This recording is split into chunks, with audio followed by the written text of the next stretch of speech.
Hi, this is Tamara from mooglyblog.com, and in this video I'm going to give you the basics of the Wiggly Crochet Trivet, which is a pattern that you'll find on mooglyblog.com. It starts with a base mesh. Basically what you're doing is working what's known as Wiggly Crochet or Wiggle Crochet, but for this pattern we're going to work it in the round, which is a little more unusual.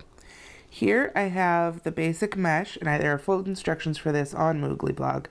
But what it basically is you start with 6 single crochets, and then you're going to work double crochets with a chain space in between in an increasing number. Standard increases all the way around with each row. And you can make this mesh for as many rows as you like. You can make a real small one for a washcloth. This one with, let's see, it has 1, 2, 3, 4, 5, 6, 7, 8 rows, and then a trim row. This is just the right size to fit under my saucepan. If I wanted to make a bigger one to fit under, say, a crock pot or something like that, I could certainly do so. You could keep making this as big as you want, make a giant rug. It's up to you. So I'm going to use this one to demonstrate. What you do after you've got the base mesh finished is you're going to take another color and you're going to start making sort of like flowers, wiggly flowers.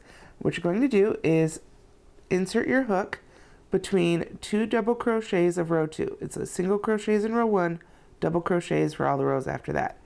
So in between 2 double crochets into the top of one of the stitches in the first row. Then bring it back out to the front between those double crochets. At this point you're going to pick up your first color, or I guess you could say your second color, and pull it through. Go ahead and yarn over, and we're going to chain 3 here.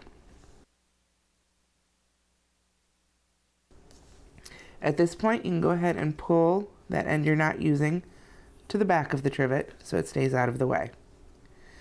Now, after chaining 3, sorry, this is a little wobbly here. There we go.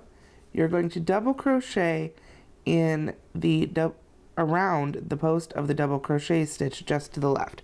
So you can see we joined here. This double crochet is just to the left. You're going to go around the post. So go between the next 2 double crochets, come back on the other side, and work a double crochet straight up into the air off the top of that post. Work a second double crochet around that post. You can see already those stitches are sticking up off the surface of the mesh.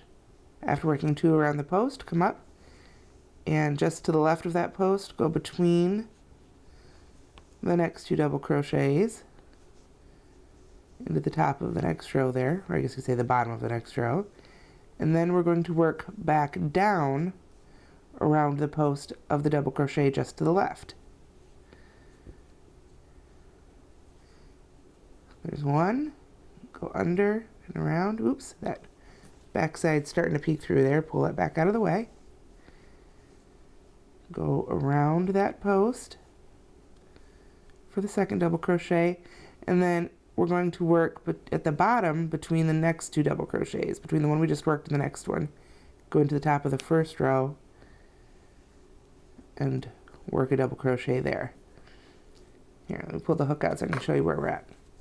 So you can see we've already started making our first wiggly flower here around the first row. You're basically working up a double crochet, 1 in the top, down a double crochet, 1 in the bottom, up a double crochet, 1 at the top, down a double crochet, 1 in the bottom. Let's keep going to the end of round 1. So we've worked in the base of that one. So what's the next one here? Kind of turn it around. You can see that's the next double crochet.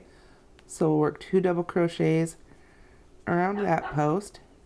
You're just working right up into the air, right up off the surface. You're not actually going to work in the tops of any of these stitches, just kind of around them. So at the top, between 2 double crochets of the next row, and then come back down, working along the next double crochet. Then 1 in the bottom.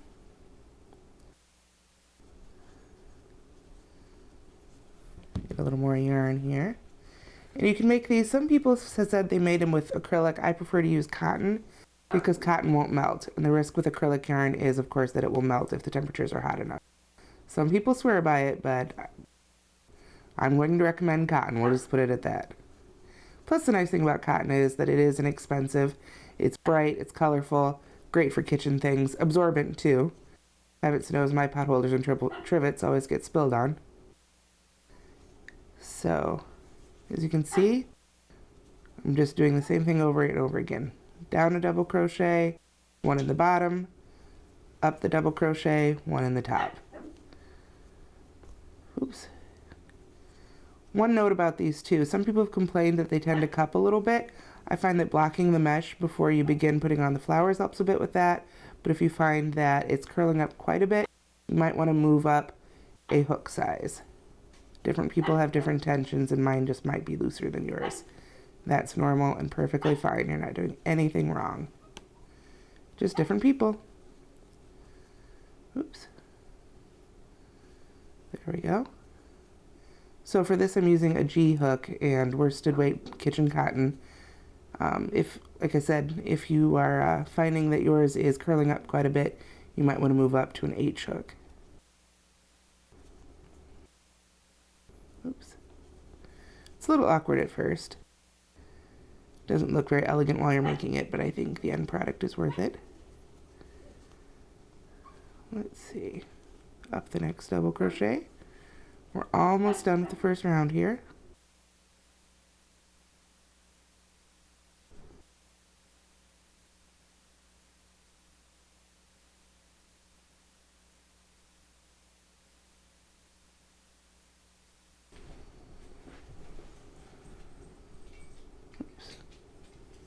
Okay, so we're approaching the end of this round here. And when I make these, I like to make each of the wiggly rounds in a different color. So I will explain how to do that here. If you wanted to keep going, you could. You'd have to kind of fudge it a little bit to get the next round started with the same color. Have to experiment a little bit with what looks best. But as you can see here, we're coming around. We've gone up and down every double crochet of the second round of the mesh. I'm going to work at the top here. Oops, forgot to yarn over. Work a double crochet. And then come back down that last double crochet of round 2 of the mesh. And here we are, back where we began the row. So what I would do here is I would cut the yarn and work a seamless join or a seamless finish or an invisible finish into the top of the chain 3, and we have our first row of wiggly crochet. Then to start round 2, I would take a different color and I would go in between 2 of the loops of that first row and go under between 2 double crochets to start the second round, and do it just like I did the first one. Going up the double crochet, work in between, either on the right or the left of this next row. It doesn't really matter as long as you're consistent. Pick one or the other. Then down, work 1 in the bottom, up, work 1 in the top, down, work 1 in the bottom, up, work 1 in the top. Just kind of pushing the other row out of the way and working around it. And that's all there is to working this wiggly crochet pattern in the round. Thanks for watching.